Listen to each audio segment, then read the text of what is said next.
ये कहानी पार्वती नाम की एक लड़की की है। पार्वती का पिता एक बहुत ही गरीब आदमी था, इसलिए वो गांव की एक फैक्ट्री में काम किया करता था। पार्वती की माँ नहीं थी और पार्वती की अभी तक शादी भी नहीं हुई थी, लेकिन उसके बावजूद भी वो 2 बच्चों को हमेशा अपने साथ रखती थी और उन बच्चों का राज कभी किसी को नहीं बताती थी। गांव वालों को लगता था कि वो बच्चे पार्वती की नाजायज औलाद है, इसलिए पार्वती को लोगों के बहुत ताने सहने पड़ते थे। पार्वती लंच के समय रोजाना अपने पिता को खाना देने जाती थी, लेकिन आज वो अपने पिता के लिए खाना लेकर समय पर नहीं पहुंची।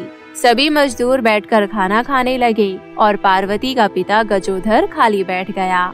तभी वहाँ पर फैक्ट्री का मालिक प्रकाश आया और वो बोला, क्या बात है गजोधर काका, आज आपकी बेटी खाना लेकर नहीं आई अभी तक? हाँ मालिक, पता नहीं क्या हुआ होगा, रोज तो टाइम से आ जाती है। गजोधर इतना बोल ही रहा था कि तभी उसकी बेटी पार्वती वहाँ आई और बोली, पापा आज चिंटू और मुन्नी को स्कूल से लाने में जरा देरी हो गई थी, इसलिए मेरे को आने में थोड़ा देर हो गया। माफ कर देना पापा, आपको मेरे बच्चों के कारण भूखा रहना पड़ा। अरे मर क्यों नहीं जाते तेरे बच्चे, उन पिल्लों के कारण आज मेरा ये हाल है। ले जाइए खाना वापस, तेरे उन मनहूस बच्चों की बात सुनकर मेरी भूख मिट गई। पिताजी, मैं आपसे फिर से विनती कर रही हूँ, मेरे बच्चों के बारे में कुछ भी बुरा मत बोलिए। ऐसा कहकर पार्वती खाना रखकर वहाँ से चली जाती है। वहाँ खड़ा फैक्ट्री का मालिक गजोधर से कहता है, गजोधर, तुम्हारी बेटी शादीशुदा तो नहीं लगती, ना गले में मंगलसूत्र है ना मांग में सिंदूर, फिर उसके बच्चे कैसे हैं? आप सही कह रहे हैं मालिक, मेरी बेटी की अभी शादी नहीं हुई है, वो बच्चे उसी के हैं ऐसा वो कहती है। इसी वजह से आज तक उसका कभी रिश्ता नहीं लग पाया। कोई 2 बच्चों की माँ से शादी करना क्यों चाहेगा भला? गजोधर की बात उसके मालिक के पल्ले नहीं पड़ती। पार्वती एक समझदार और मेहनती लड़की थी। पूरे गांव में उसके जैसी और सुंदर लड़की ना होने के बावजूद भी कोई उसे शादी करने को तैयार नहीं था। पूरा गांव उसे बिन ब्याही माँ कहकर ताने दिया करता था, लेकिन पार्वती को इन सब बातों से कोई फर्क नहीं पड़ता था। ऐसी ही बरसात के मौसम में एक दिन पार्वती अपने बच्चों को स्कूल से लेकर घर लौट रही थी। तभी पार्वती ने देखा कि एक प्यारी सी बच्ची पानी से भरे गड्ढे में बेहोश पड़ी हुई है।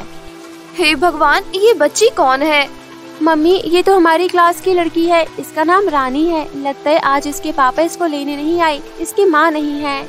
तुम दोनों यहीं रुको, मैं उस बच्ची को निकाल कर लाती हूँ। बारिश बहुत तेज हो रही थी। पार्वती पानी से भरे उस गड्ढे में कूद गई और उस बच्ची को बाहर निकाल लिया। होश में आते ही वो नन्ही सी बच्ची रोने लगी। तभी नन्ही सी मुन्नी बोली, रानी तू डर मत, तुझे कुछ नहीं होगा, ये मेरी माँ है, ये तुझे घर छोड़ देंगी। हाँ बेटा, बताओ तुम्हारा घर कहाँ है? मेरा घर शांति नगर में है। बाप रे, शांति नगर तो यहाँ से बहुत दूर है। चिंटू, मुन्नी, तुम दोनों छाता लेकर घर जाओ, मैं रानी को उसके घर तक छोड़कर आती हूँ। ठीक है मम्मी, हम दोनों चले जाएंगे, आप रानी को उसके घर छोड़कर जल्दी आना। ऐसा कहकर चिंटू और मुन्नी छाता लेकर घर जाने लगते हैं और पार्वती रानी को गोद में उठाकर उसे घर छोड़ने जाती है। कुछ ही देर में वो रानी के घर पहुंच जाती है। वो देखती है कि रानी एक बहुत ही अमीर परिवार से है। जब वो रानी के पिता को देखती है तो हैरान रह जाती है, क्योंकि वो कोई और नहीं बल्कि उसके पिता का मालिक था। वो रानी को गोद से उतार कर वहाँ से जाने लगती है। तभी पीछे से कोई उसे आवाज लगाता है, माँ रुक जाओ ना माँ, मुझे अकेले छोड़कर मत जाओ। पार्वती पीछे मुड़कर देखती है तो रानी ने उसका दुपट्टा पकड़ा हुआ था और वो उसे माँ कहकर बुला रही थी। तभी रानी के पिता कहते हैं, रानी बेटा, तुम कहाँ चली गई थी? मैं कितना डर गया था। तुझे पता भी है इस तरह कोई अपने पापा को परेशान करता है क्या? पापा, आज अगर माँ नहीं आती तो मैं सच में मर जाती। मैंने स्कूल के बाहर आपका कितना इंतजार किया, लेकिन आप नहीं आए और बारिश के कारण मेरा छाता उड़ गया था। जब मैं अपना छाता पकड़ने के लिए भागने लगी तो मेरा पैर फिसल गया और मैं एक गड्ढे में गिर गई। फिर माँ ने मेरी जान बचाई और अपनी गोद में उठाकर मुझे यहाँ तक लेकर आई है। ये तो पार्वती है, मजदूर गजोधर की बेटी। पार्वती, आज तुमने मुझ पर जो उपकार किया है, मैं इसका बदला कभी नहीं चुका पाऊंगा। अगर तुम्हें मुझसे कुछ चाहिए तो तुम मांग सकती हो। मालिक, माफ कीजिएगा, मैंने बच्ची की जान इंसानियत के नाते बचाई है, कुछ पाने के लिए नहीं। ऐसा बोलकर आप मुझे शर्मिंदा मत कीजिए। अच्छा ठीक है मालिक, अब मैं चलती हूँ। इस प्यारी सी बच्ची का ध्यान रखिएगा। ऐसा कहकर पार्वती वहाँ से चली जाती है। पार्वती के जाने के बाद रानी पार्वती के लिए रोने लगती है और रोते रोते बीमार पड़कर बेहोश हो जाती है। अरे रानी को क्या हो गया? माँ अब जल्दी से डॉक्टर को फोन करो। थोड़ी देर में डॉक्टर आ जाता है और रानी का चेकअप करने लगता है। रानी को जब हल्का हल्का होश आता है तो वो माँ माँ कहकर पुकारने लगती है, जिसे सुनकर डॉक्टर कहता है, पानी में देर तक रहने से बच्ची को बुखार आ गया है। अगर इसकी माँ इसके पास हो तो ये जल्दी ठीक हो जाएगी। लेकिन डॉक्टर, मेरी बच्ची की माँ नहीं है। कई वर्ष पहले ही वो अपने प्राण त्याग चुकी है और जिसे वो माँ मान रही है वो मेरी एक मजदूर की बेटी है, और एक मजदूर की बेटी मेरी बच्ची के आसपास कैसे रह सकती है? तो फिर आप उस लड़की से शादी कर लीजिए, आपको पत्नी मिल जाएगी और आपकी बच्ची को माँ। अरे वो एक गरीब मजदूर की बेटी है और मेरा बेटा गांव का सबसे अमीर आदमी है। वो लड़की इस घर की बहू कभी नहीं बन सकती। माताजी, अगर उस गरीब लड़की ने भी यही भेदभाव किया होता तो शायद आपकी पोतिया जिंदा नहीं होती। ऐसा कहकर डॉक्टर चला गया। डॉक्टर के जाने के बाद प्रकाश अपनी बेटी के पास बैठकर पार्वती के बारे में सोचने लगा। क्या हुआ बेटा, तू क्या सोच रहा है? कहीं तो उस लड़की से शादी करने के बारे में तो नहीं सोच रहा? हाँ माँ, मैं शादी करने के लिए तैयार हूँ। पहली बार मेरी बच्ची ने किसी को माँ कहा है और इस लड़की ने भी मेरी बच्ची को माँ जैसा प्यार दिया है। शायद भगवान भी यही चाहते हैं। अगले दिन प्रकाश अपने मजदूर गजोधर से रिश्ते की बात करता है। गजोधर की खुशी का तो जैसे कोई ठिकाना ही नहीं था। तभी पार्वती चिंटू और मुन्नी का हाथ पकड़े हुए घर के अंदर आती है। मम्मी, ये रानी के पापा हमारे घर क्यों आए हैं? मैंने इनको स्कूल में कई बार देखा है। गजोधर काका, मुझे आपकी बेटी से अकेले में कुछ बात करनी है।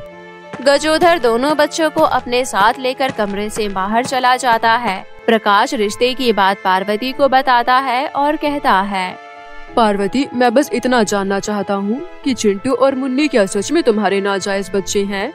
चिंटू और मुन्नी मेरे अपने बच्चे हैं, लेकिन नाजायज नहीं। मैं आपकी बेटी की माँ बनने के लिए तैयार हूँ, लेकिन मैं नहीं चाहती कि आप इस बारे में मुझसे कोई और सवाल करें। और हाँ, मेरे दोनों बच्चे मेरे साथ ही जाएंगे। आपको मेरे दोनों बच्चों का भी उतना ही ध्यान रखना होगा जितना मैं रानी का रखूंगी। प्रकाश पार्वती की शर्त को मान लेता है। शादी वाले दिन पार्वती अपने दोनों बच्चों के साथ डोली में बैठकर अपने ससुराल चली जाती है। जब पार्वती की सास उसके साथ दो बच्चों को देखती है तो उसके प्रति उसकी नफरत और बढ़ जाती है। हे भगवान, सत्यानाश हो इस लड़की का। अपने साथ अपने पाप के नाजायज बच्चे भी लेकर आई है। अपनी माँ की बात से दुखी होकर प्रकाश अपनी पत्नी पार्वती से कहता है, पार्वती, जब तक तुम अपने बच्चों का सच नहीं बताओगी तब तक तुम सिर्फ मेरी बच्ची की माँ बनकर रहोगी, मेरी पत्नी नहीं बन पाओगी और न ही इस घर की बहू। पार्वती चुपचाप खड़ी रही। प्रकाश गुस्सा होकर वहाँ से चला गया। तभी पार्वती की सास ने उसके बालों को खींचते हुए कहा, सुन लड़की, अपने नाजायज बच्चों के साथ मेरी रानी को मत रखना, वरना तेरे लिए अच्छा नहीं होगा। इसी तरह दिन गुजर रहे थे। पार्वती के ससुराल में कोई भी उसको प्यार नहीं करता था सिवाय रानी के, और न ही कोई उसके बच्चों को प्यार करता था। लेकिन फिर भी पार्वती संयम रखकर उस घर में रह रही थी। जब ये बात गजोधर को पता चली तो उसे बहुत बुरा लगा। मेरे पापों की सजा मेरी बेटी को भुगतनी पड़ रही है। मैं आज ही जाकर मालिक को सारा सच बता दूंगा। ऐसा कहकर गजोधर अपनी बेटी के ससुराल पहुंच गया और सारी सच्चाई अपने मालिक को बताते हुए बोला, मालिक, आज मैं आपको एक बहुत बड़ा सच बताने आया हूँ। मैं जानता हूँ आप ये जानना चाहते हैं कि पार्वती के दोनों बच्चे किसके हैं। आज मैं आपको बताता हूँ। चिंटू और मुन्नी मेरे नाजायज बच्चे हैं। पार्वती की माँ के होने के बावजूद मैंने किसी और औरत से प्यार कर लिया और उसी से मुझे ये दोनों बच्चे हुए। जब ये बात पार्वती की माँ को पता चली तो उसने आत्महत्या कर ली। गांव वालों के ताने से बचने के लिए मैंने मुन्नी और चिंटू की माँ को भी मार डाला। जब ये सारी बात पार्वती को पता चली तो उसने मुझसे कोई सवाल नहीं पूछा और दोनों बच्चों को अपने पास लाकर पालने लगी। दोनों बच्चों के बारे में इससे कोई भी पूछता था तो ये यही कहती थी कि ये मेरे बच्चे हैं। यही सच है मालिक। मुझ में कभी हिम्मत नहीं हुई कि मैं अपना सच कबूल कर सकूं, लेकिन धीरे धीरे मुझे एहसास होने लगा कि मेरे पापों की सजा मेरी बेटी को भुगतनी पड़ रही है। सारी बात जानकर प्रकाश की नजरों में पार्वती की इज्जत बहुत ज्यादा बढ़ गई और वहाँ खड़ी प्रकाश की माँ और पार्वती भी ये सब सुन रही थी। प्रकाश की माँ को भी बहुत बुरा लगा। बहू, मैंने तेरे बारे में बहुत गलत सोचा, लेकिन तू तो साक्षात देवी का रूप निकली। इतना बड़ा दिल सबका नहीं होता बेटी। आज से तू मेरी बहू नहीं बेटी है।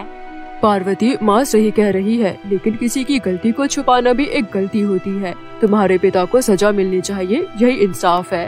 प्रकाश पुलिस को फोन करता है और सारी सच्चाई बताता है। पुलिस गजोधर को लेकर चली जाती है। पार्वती अपने पिता के लिए खूब रोती है, लेकिन प्रकाश और उसकी माँ उसको संभाल लेती हैं। उस दिन के बाद से पार्वती को उसके ससुराल में बहुत प्यार मिलने लगता है और वो अपने तीनों बच्चों के साथ खुशी खुशी अपना जीवन व्यतीत करने लगती है।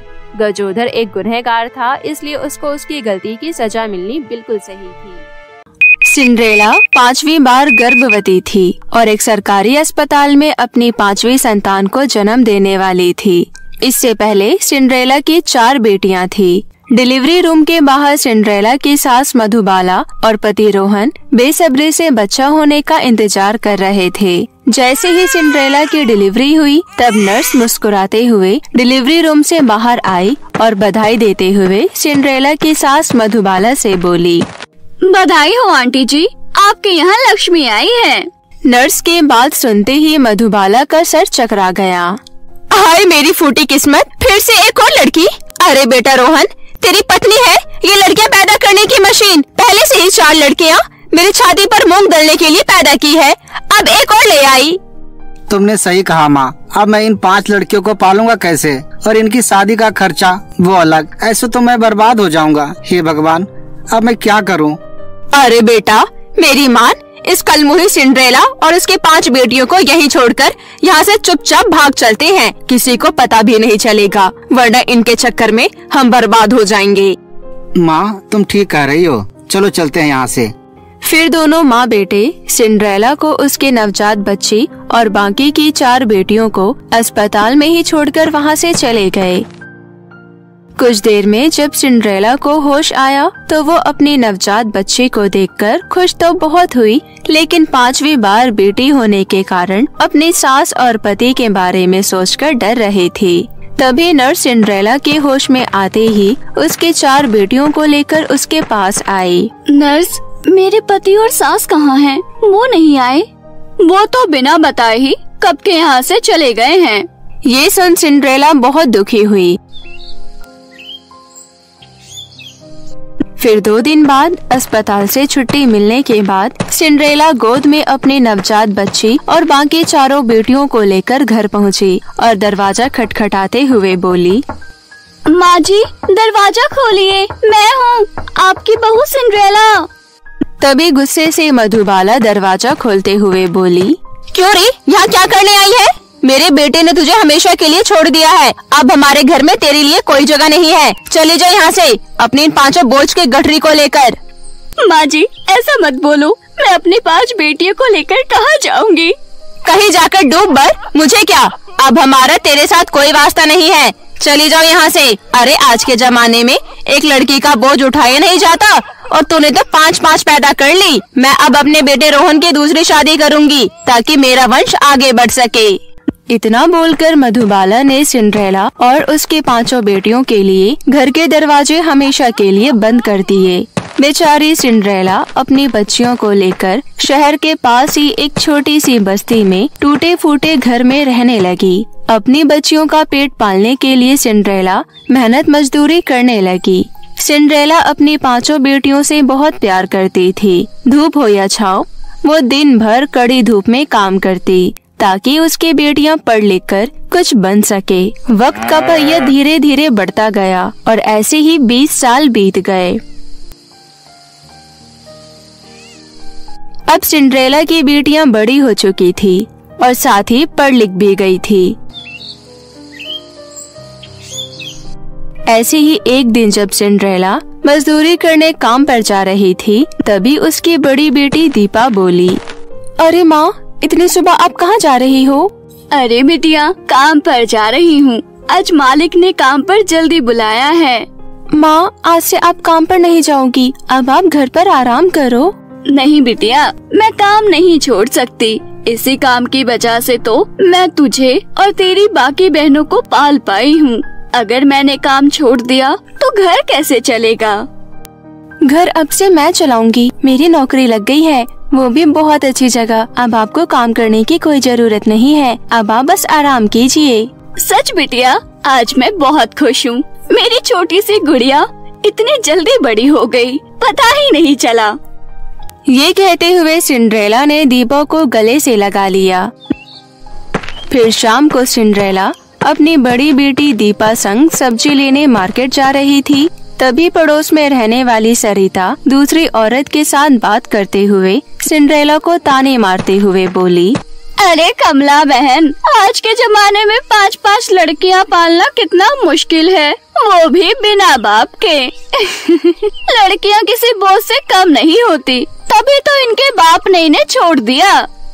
खबरदार सरिता बहन, मेरी बेटियों को बोझ कहा तो, वरना मैं तुम्हारा मुंह नोच लूंगी। मेरी बिटिया बोझ नहीं है, मेरा अभिमान है, समझी तुम? माँ रहने दो, जिन्हें भगवान ने औरत बनाया तभी वो एक औरत का दुख न समझे, फिर वो इंसान नहीं। दीपक की बात सुनकर सरिता का सिर शर्म से झुक गया। सिंड्रेला को अपनी बेटियों पर बहुत गर्व था। सिंड्रेला ने खूब मेहनत करके अपनी 5 बेटियों को शिक्षित बनाया था। सिंड्रेला की 5 बेटियां संस्कारी होने के साथ साथ समझदार भी थी। ऐसी ही एक शाम सिंड्रेला की दूसरी बेटी मीरा जब घर आ रही थी, तभी बस्ती के कुछ आवारा लड़के बीच चौराहे पर खड़े थे। तभी उनमें से सूरज नाम का एक लड़का मीरा को देखते ही उसे छेड़ने लगा। अरे जरा इधर भी नजर डाल लो मैडम। अरे ओ मैडम, कहाँ जा रही हो? सुन तो लो। उफ, सच में इस बस्ती में रौनक तो सिंड्रेला आंटी की 5 बेटियों ने लगा रखी है। कसम से 5 एक से बढ़कर एक हैं। मन करता है 5 में से किसी एक से शादी कर लूं। लेकिन मीरा सूरज की बातों को अनदेखा कर वहाँ से जाने लगी। अरे कुछ बोलती तो जाओ मैडम, मैं तो तुम्हारी माँ का बोझ हल्का करना चाहता हूँ, शादी कर लो मुझसे। मीरा फिर भी कोई जवाब नहीं देती। ये देख सूरज ने जबरदस्ती मीरा का हाथ पकड़ लिया। इतने में सरिता वहाँ आई और सूरज को थप्पड़ मारते हुए बोली, तुझे शर्म नहीं आती अपने ही मोहल्ले की लड़कियों को छेड़ते हुए? माँ, तो इस 2 कौड़ी की लड़की के लिए मुझे थप्पड़ मारा? कल तक तो सिंड्रेला आंटी और इसकी लड़कियाँ तुम्हारी आँखों में चुभती थी। सरिता फिर से एक जोरदार थप्पड़ मारते हुए बोली, हाँ, क्योंकि तूने जो आज घटिया हरकत की है, तुझे अपना बेटा कहते हुए भी मुझे शर्म आ रही है, जो तेरे जैसे लड़के को मैंने जन्म दिया। सच में सिंड्रेला बहन बहुत खुशकिस्मत है जो उसके घर बेटियों ने जन्म लिया। अब मैं जान गई, लड़कियां बोझ नहीं होती, बल्कि तेरे जैसे लड़के बोझ होते हैं समाज के लिए। हाय, मैंने तेरा नाम सूरज रखकर बहुत बड़ी गलती कर दी। मुझे तेरा नाम राहु या केतु रखना चाहिए था। अरे माँ, गलती इसकी भी तो है, इतना मेकअप करके क्यों चलती है? क्यों, मेकअप करना क्या गुनाह है? मैं भी तो करती हूँ मेकअप। अरे शुक्र मना, इसने मुड़कर तुझे थप्पड़ नहीं मारा, वरना सिंड्रेला दीदी की 5 लड़कियाँ किसी शेरनी से कम नहीं है, समझा? इतने में सिंड्रेला भी वहाँ आ पहुँची। सरिता ने अपने पिछले बुरे व्यवहार के लिए सिंड्रेला से माफी मांगी। फिर कुछ ही समय में अपनी 5 बेटियों की बदौलत सिंड्रेला ने शहर में एक सुंदर घर खरीदा और बस्ती छोड़ अपनी बेटियों के साथ हंसी खुशी उस घर में रहने लगी। फिर एक शाम एक बूढ़ी औरत फटे पुराने कपड़ों में उनके दरवाजे पर आकर बोली, भगवान के नाम पर कुछ दे दे बेटी, बहुत भूख लगी है। बूढ़ी औरत की आवाज सुन सिंड्रेला एक बड़ी सी थाली में खाना लेकर बाहर आई और जैसे ही उसने बूढ़ी औरत को देखा उसके होश उड़ गए। वो बूढ़ी औरत कोई और नहीं, उसकी सास मधुबाला थी। माँ जी, आप इस हालत में कैसे? कौन हो तुम? मैंने तुम्हें पहचाना नहीं, बूढ़ी हो गई हूँ, नजर भी कमजोर हो गई है। माँ जी, मैं आपकी बहू सिंड्रेला हूँ। सिंड्रेला बहू, मैं तुझे कब से ढूंढ रही थी। माफ कर दे मुझे, तुम्हारे साथ बुरा करने पर भगवान ने मुझे भी सजा दी। मेरे बेटे ने दूसरी शादी करके अपनी अमीर और घमंडी पत्नी के साथ मिलकर मुझे मेरे ही घर से बाहर निकाल दिया। मैंने एक माँ को बेघर किया था ना, इसलिए भगवान ने मुझे भी दर दर के ठोकरे खाने पर मजबूर कर दिया। मुझे माफ कर दो बहू। माँ जी, पहले आप अंदर चलिए, मैं आपको आपकी 5 पोतियों से मिलवाती हूँ।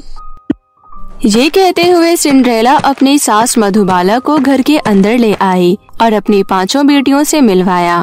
सिंड्रेला की 5 बेटियां अपनी दादी मधुबाला से मिलकर बहुत खुश हुई। इस बार मधुबाला ने रोते हुए अपनी पोतियों को गले से लगा लिया और उन सबसे माफी भी मांगी। फिर सब कुछ भुलाकर सिंड्रेला ने अपनी सास मधुबाला को माफ कर दिया। बहू, तुमने मुझे माफ कर दिया, अब मैं चैन से मर सकूंगी। अच्छा, अब मैं चलती हूँ, तुम सब अपना ध्यान रखना। अरे माँ जी, आप कहाँ जा रही हैं हमें छोड़कर? देखो, आपकी पोतियाँ उदास हो गयी, आप कहीं नहीं जाएंगी, आप हमारे साथ इसी घर पर रहेंगी। इस तरह मधुबाला अपनी बहू सिंड्रेला और उसकी 5 बेटियों के साथ हंसी खुशी रहने लगी। ये कहानी 2 जुड़वा बहनों की है, निशा और सोना की। दोनों थी तो जुड़वा, लेकिन दोनों में जमीन आसमान का अंतर था। निशा दिखने में बहुत ही सुंदर थी, उसे अपनी सुंदरता पर बहुत घमंड था। वही सीधी सादी सोना अपनी बहन निशा की तरह सुंदर बिल्कुल भी नहीं थी, उसका रंग काला था। निशा सोना के रंग रूप का बहुत मजाक उड़ाया करती थी, यहाँ तक कि निशा अपनी बहन सोना से सीधे मुंह बात भी नहीं करना पसंद करती थी। एक दिन की बात है, निशा अपनी माँ मनोरमा से बोली, माँ, आपने इसका नाम सोना क्यों रखा है? रंग तो पूरा कोयले की तरह काला है, दिखने में पूरी काली बंदरिया लगती है। देखो तो, आप भी इतनी सुंदर हो और मैं भी। फिर ये काली कलोटी हमारे घर कहाँ से आ गई? मुझे तो लगता है आप इसे किसी कचरे के डब्बे से उठा कर लाई हो। निशा, बहुत हुआ, चुप कर। सोना बेटिया तेरी सगी बहन है, आइंदा से ऐसा मत कहना। रंग काला हो या गोरा, इंसान का मन सुंदर होना चाहिए, और मुझे पता है मेरी बेटी सोना का मन बहुत ही सुंदर है। माँ, अब जब देखो इसकी तारीफ करती रहती हैं, लेकिन मेरी नहीं, जैसे मैं तो आपकी सौतेली बेटी हूँ ना। नहीं बेटी, ऐसी बात नहीं है, तुम दोनों ही मेरी आँखों का तारा हो। अगर ऐसी बात है माँ, तो जल्दी से मुझे कुछ पैसे दे दो, मुझे शॉपिंग करने जाना है। अच्छा ठीक है, लेकिन तुम सोना बिटिया को भी अपने साथ शॉपिंग करने ले जाना, उसका भी बड़ा मन करता है बाहर घूमने का। माँ के कहने पर निशा बेमन सोना को भी अपने साथ शॉपिंग करने ले गई। तभी रास्ते में निशा बोली, माँ ने इस काली कलोटी को मेरे साथ भेजकर अच्छा नहीं किया, अब सब लोग मेरा मजाक उड़ाएंगे। निशा, ये तू क्या कह रही है? तू हमेशा मुझसे कटी कटी क्यों रहती है? चुप कर, मुझे तुझसे कोई बात नहीं करनी, समझी? ये कहते हुए निशा बड़बड़ाते हुए जल्दी जल्दी अपने कदम बढ़ाने लगी। तभी उन दोनों बहनों को देख वहाँ खड़ी कुछ औरतें हंसते हुए बोली, देखो कमला बहन, इन दोनों जुड़वा बहनों में कितना जमीन आसमान का फर्क है। एक तो दूध की तरह सफेद है और दूसरी कोयले की तरह काली। ऐसा लगता है सफेद हंस के साथ काला कौवा चल रहा है। पता नहीं इस काली कलोटी के साथ शादी कौन करेगा, लेकिन जिस घर में ये शादी करके जाएगी वहाँ तो घनघोर अंधेरा ही हो जाएगा। ये कहते हुए सभी औरतें जोर जोर से हंसने लगी। उन लोगों की बात सुन निशा मन ही मन बोली, इस काली कलोटी की वजह से मुझे लोगों की बातें सुननी पड़ रही है और मेरा बिल्कुल मन नहीं है शॉपिंग करने जाने का। इस काली कलोटी के साथ तो मैं बिल्कुल भी नहीं जाऊंगी। फिर निशा उल्टे पाँव घर की ओर जाने लगी और घर पहुंचकर माँ से बोली, माँ, माँ, कहाँ हो आप? जल्दी बाहर आओ। अरे निशा, सोना, तुम दोनों तो बड़ी जल्दी शॉपिंग करके आ गई। माँ, हम शॉपिंग करने गए ही नहीं, बल्कि आधे रास्ते से ही वापस लौट आई हैं। पर क्यों, क्या हुआ? होना क्या है माँ, इस काली कलोटी के साथ कहीं नहीं जाऊंगी मैं। इसकी वजह से आज मेरी कितनी इंसल्ट हुई है। मुझे कोई शौक नहीं है अपनी इंसल्ट करवाने का। तभी सोना रोते हुए बोली, निशा, तुम्हारी इंसल्ट किसने की? वहाँ तो सभी औरतें मेरे रंग रूप का मजाक उड़ा रही थीं। वो सब तो मुझे काला कौवा कह रही थीं, मुझे कोयला कह रही थीं। जब वो औरतें मेरा मजाक उड़ा रही थीं, तो मुझे कैसा लग रहा था तुम क्या समझोगी? कभी तुम्हारा किसी ने मजाक नहीं उड़ाया ना, क्योंकि तुम तो सुंदर हो। हाँ, क्योंकि सबको सुंदर लोग ही पसंद आते हैं, बदसूरत और काले इंसान को कोई पसंद नहीं करता। इसलिए तुझे भी कोई पसंद नहीं करता, समझी, काली बंदरिया। निशा, तुम गलत कह रही हो। इंसान की सुंदरता उसके चेहरे से नहीं होती, बल्कि उसके मन से होती है। अच्छा ये सब छोड़ो, मैं तो तुम्हें बातों ही बातों में ये बताना भूल ही गई। शाम को हमें विमला मौसी की बेटी रचना की शादी में जाना है, तुम दोनों तैयार रहना। माँ, आपने पहले क्यों नहीं बताया? आपको पता है मुझे तैयार होने में कितना समय लगता है। तभी सोना बोली, माँ, मैं शादी में नहीं जाऊंगी, आप दोनों चले जाना। अरे नहीं बिटिया, तुम भी हमारे साथ चलोगी, नहीं तो विमला मौसी बुरा मान जाएंगी। उन्होंने सभी को बुलाया है। चलो जल्दी से जाकर अच्छे से तैयार हो जाओ। माँ, इसे तैयार होने की क्या जरूरत है? चाहे जितना भी मेकअप या सुंदर कपड़े पहन ले, दिखेगी तो वैसी की वैसी ही काली कलूटी। मेरी तरह सुंदर तो नहीं दिखेगी। निशा, अपनी बहन के बारे में ऐसा नहीं कहते। तुझे समझा समझा कर थक गई हूँ। अब आगे से तूने सोना बिटिया के बारे में एक शब्द भी कहा तो मैं तुझे पॉकेट मनी देना बंद कर दूंगी। माँ की बात सुन निशा मुंह बनाते हुए अपने कमरे में चली गई। फिर शाम को दोनों बहनें तैयार होकर अपनी माँ मनोरमा के साथ शादी में शामिल होने चली गई। लेकिन शादी में भी मौजूद लोगों ने बेचारी सोना के रंग रूप का खूब मजाक उड़ाया। सभी लोग सोना को देखकर हंस रहे थे। सोना से ये सब बर्दाश्त नहीं हुआ और वो रोते हुए शादी का फंक्शन छोड़ बाहर चली गई और सड़क किनारे बैठकर रोने लगी। मेरा रंग काला है, मैं बदसूरत हूँ, तो इसमें मेरी क्या गलती है? मैं जैसी भी हूँ खुश रहना चाहती हूँ, लेकिन ये दुनिया वाले मुझे खुश क्यों नहीं रहने देते? यहाँ तक कि मेरी बहन भी मेरे रंग रूप का मजाक उड़ाती है। मैं काली हूँ तो क्या हुआ, मेरे अंदर भी एक दिल है, मुझे भी दर्द होता है। ये कहते हुए सोना फूट फूट कर रोने लगी कि तभी उसे एक कटीली झाड़ी में सतरंगी चूड़ियाँ फंसी हुई नजर आई।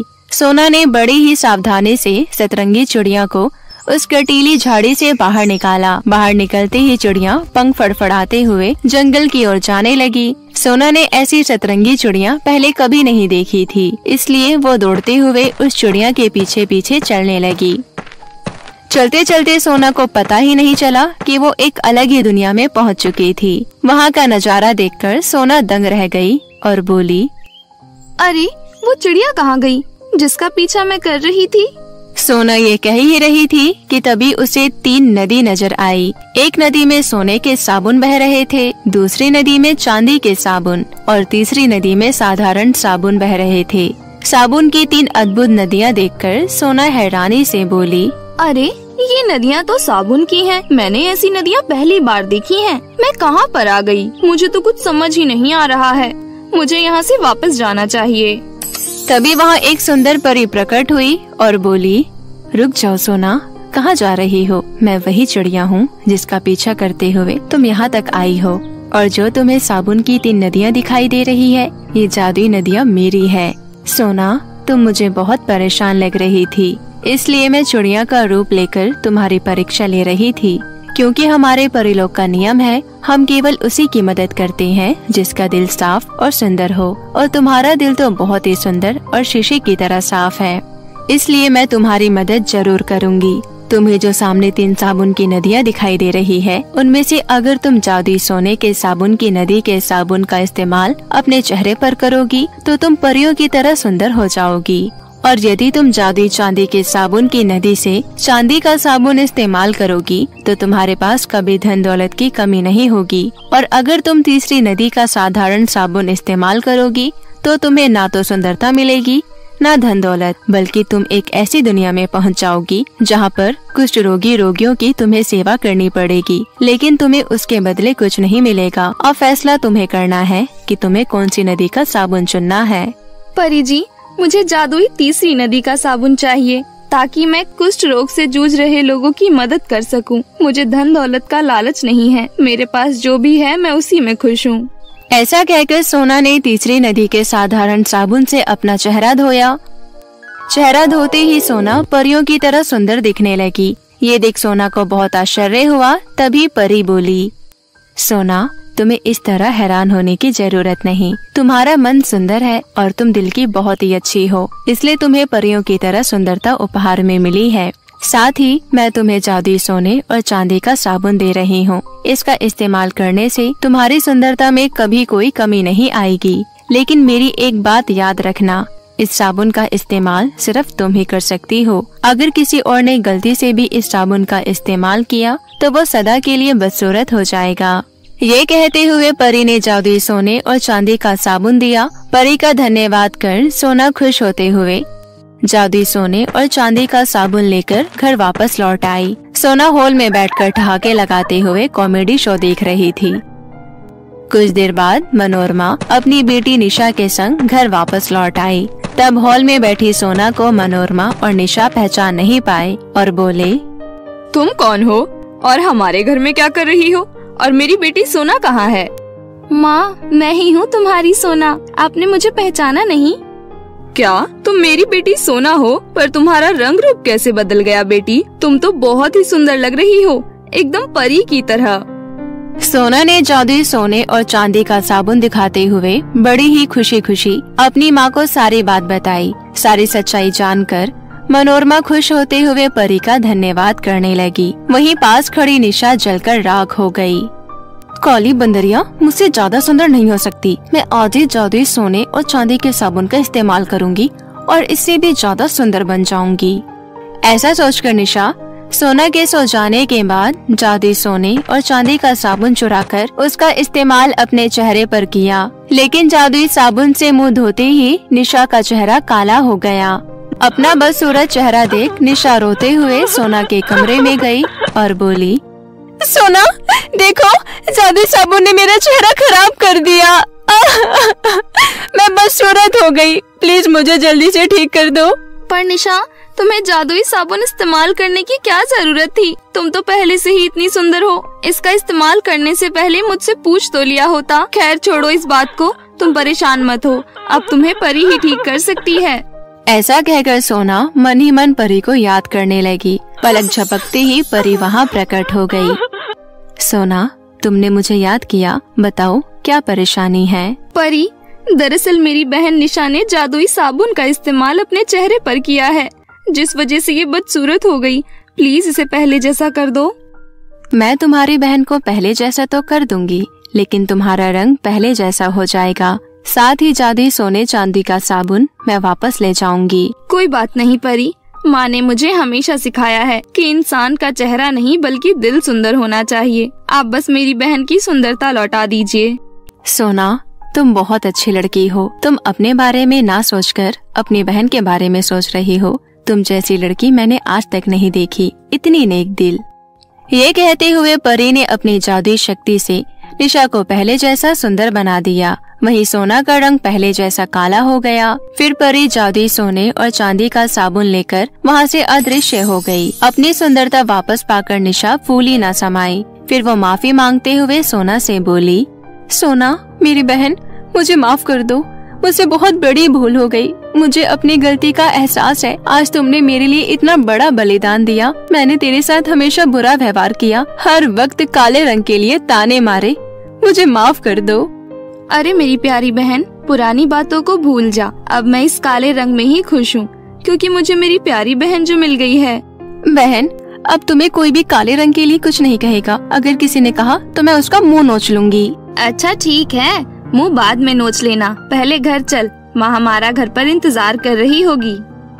दोनों को एक साथ इस तरह आते देख उनकी माँ मनोरमा बहुत खुश हुई। लेकिन निशा का रंग फिर से काला देख मनोरमा को कुछ समझ नहीं आया। तब निशा ने उन्हें सारी बात बताई, जिसे सारी बात जानकर मनोरमा ने निशा को गले से लगा लिया। फिर उस दिन के बाद से दोनों बहनें मिलजुल कर बड़े प्यार से रहने लगी।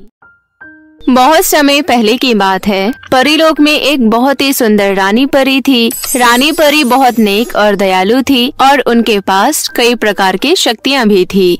परीलोक के पास में ही एक महरलोक हुआ करता था, जिसका राजकुमार रानी परी को बहुत पसंद करता था और वो उनसे शादी करना चाहता था। राजकुमार अपनी माँ को ये सारी बातें बताता है और राजकुमार की माँ अपने सिपाही को भेजकर रानी परी तक ये बात पहुँचाती है। रानी परी भी ये बात सुनकर बहुत खुश होती है और शादी के लिए हाँ कर देती है। ये जानकर परिदेश की सभी परियां बहुत खुश होती है। लेकिन उसी परिदेश में अविशी नाम की एक परी रहती थी, जिसे सुनकर बहुत गुस्सा आता था। अविशी परी रानी परी को बिल्कुल पसंद नहीं करती थी, इसलिए वो अपने मन में सोचती है, अब इस रानी परी की शादी महरलोक के राजकुमार रणवीर से होने वाली है। नहीं, ऐसा नहीं हो सकता। एक तो पहले से ही रानी परी इतनी शक्तिशाली है और राजकुमार रणवीर से शादी करके और भी शक्तिशाली हो जाएगी। नहीं, मैं ये नहीं होने दूंगी। अविशी परी योजना बनाने लगती है कि वो रानी परी को किस तरह से मात दे सकती है। महल में रानी परी की शादी की तैयारियां शुरू हो जाती है। अविशी परी परी देश की डायन के पास जाती है और उसे सारी बात बताती है। ठीक है, मैं तेरी सारी समस्या अच्छी तरह से समझ गई हूँ। वैसे भी रानी परी मुझे भी पसंद नहीं है, इसलिए मैं तेरी मदद करने के लिए तैयार हूँ। लेकिन फिर भी मुझे 500 सोने के सिक्के मिलेंगे, तभी मैं तेरी मदद करूँगी। अरे आप चिंता मत करो, मैं आपको 500 सोने के सिक्के नहीं बल्कि पूरे 800 सोने के सिक्के दूंगी। लेकिन बस एक बार रानी परी का पत्ता साफ हो जाए, उसके बाद तो मैं आपको माला माल कर दूंगी। मैं तुझे ये शरबत दे रही हूँ, तू ये शरबत जाकर रानी परी को पिला दे। रानी परी को तेरे ऊपर जरा सा भी शक नहीं होना चाहिए, वरना ये शरबत काम नहीं करेगा। अविशी परी खुशी खुशी डायन की दी हुई शरबत लेकर रानी परी के पास जाती है। लेकिन रानी परी के महल में घुसने से पहले वो एक बूढ़ी परी का रूप ले लेती है। बूढ़ी परी का रूप लेकर वो रानी परी के पास जाती है और बोलती है, रानी परी तुम बहुत अच्छी हो। मैंने तुम्हारी शादी के बारे में सुना। मैंने देखा कि सभी परियां तुम्हें उपहार दे रही हैं, लेकिन मैं गरीब हूँ, इसलिए मेरे पास तुम्हें देने के लिए कोई उपहार नहीं है। मैं बहुत अच्छा शरबत बनाती हूँ, इसलिए मैं तुम्हारे लिए ये शरबत लेकर आई हूँ। क्या तुम इस गरीब बूढ़ी परी का शरबत पी सकती हो? हाँ, क्यों नहीं। मेरे लिए परी देश की सभी परियां बराबर है और मैं आपका ये शरबत जरूर पीऊंगी। इतना कहकर रानी परी शरबत पी लेती है। रानी परी के शरबत पीते ही वो एक बदसूरत मामूली लड़की के रूप में बदल जाती है। उसके बाद अविशी परी वो शरबत पी लेती है और खुद रानी परी का रूप धारण कर लेती है। अविशी परी रानी परी से कहती है, बेवकूफ रानी परी, तू मेरी जाल में कितनी आसानी से फंस गई। तुझे ये शरबत पिलाने का मेरा यही मकसद था कि मैं तेरा रूप धारण कर सकूं और तुझे मामूली बदसूरत लड़की बना सकूं। अब मैं रानी परी हूँ और कोई तेरी तरफ देखेगा भी नहीं। बहुत हवा में उड़ रही थी ना कि तेरी शादी राजकुमार रणवीर से होने वाली है। अब मैं बनूंगी राजकुमार रणवीर की दुल्हन। तू वही दुष्ट अविशी परी है ना? तूने जो भी किया है कोई तेरी बात पर भरोसा नहीं करेगा। मैं सबको बताऊंगी कि मैं ही असली रानी परी हूँ। सभी परियां मुझसे बहुत प्यार करती है और वो मेरे ऊपर जरूर विश्वास करेंगे। रुक, अभी मैं तुझे अपनी जादुई छड़ी से सबक सिखाती हूँ। इतना बोलकर रानी परी अपनी जादुई छड़ी घुमाती है, लेकिन कोई भी जादू नहीं होता। ये देखकर अविशी परी जोर जोर से हंसने लगती है। बेवकूफ परी, अब तू रानी परी नहीं रही, इसलिए तेरी जादुई छड़ी भी काम नहीं करेगी। अब तू किसी काम की नहीं है। तेरी औकात बस मामूली बदसूरत लड़की तक ही है। अब मैं महल जा रही हूँ क्योंकि मेरी शादी होने वाली है, इसलिए मुझे तैयारियाँ भी करनी है। अविशी परी वहाँ से चली जाती है और रानी परी वहाँ खड़ी होकर फूट फूट कर रोने लगती है। अविशी परी रानी परी का रूप लेकर परी महल में ठाट बाट से रह रही थी। कुछ दिनों बाद वो दिन आ जाता है जिस दिन रानी परी का रोका राजकुमार रणवीर से होने वाला था। तभी असली रानी परी वहाँ आ जाती है और सबके सामने बोलती है, ये सब झूठ है। राजकुमार रणवीर, ये जो आपके साथ बैठी है ये असली रानी परी नहीं है, ये अविशी परी है और असली रानी परी तो मैं हूँ। इसने छल कपट की मदद से मुझे इस तरह का बना दिया है। मेरी बात का विश्वास करिए, मैं ही रानी परी हूँ।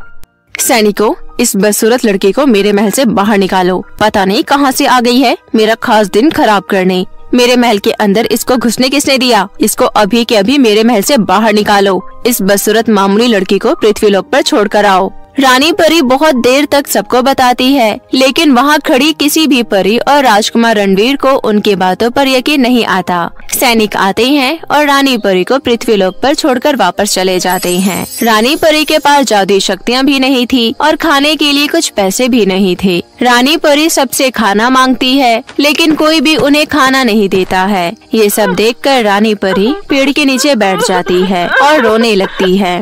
पृथ्वीलोक के लोग कितने निर्दयी है, इन्हें मेरे ऊपर बिल्कुल भी तरस नहीं आ रहा। पता नहीं ये सब मेरे साथ क्या हो रहा है, मैं रानी परी से क्या बन गई हूँ। थोड़ी देर बाद रानी परी चलते चलते एक झोपड़ी में पहुंच जाती है। उस झोपड़ी में एक जादूगरनी रह रही थी। रानी परी जैसे ही उस झोपड़ी में कदम रखती है, तभी उस जादूगरनी को पता चल जाता है कि ये परी देश की रानी परी है।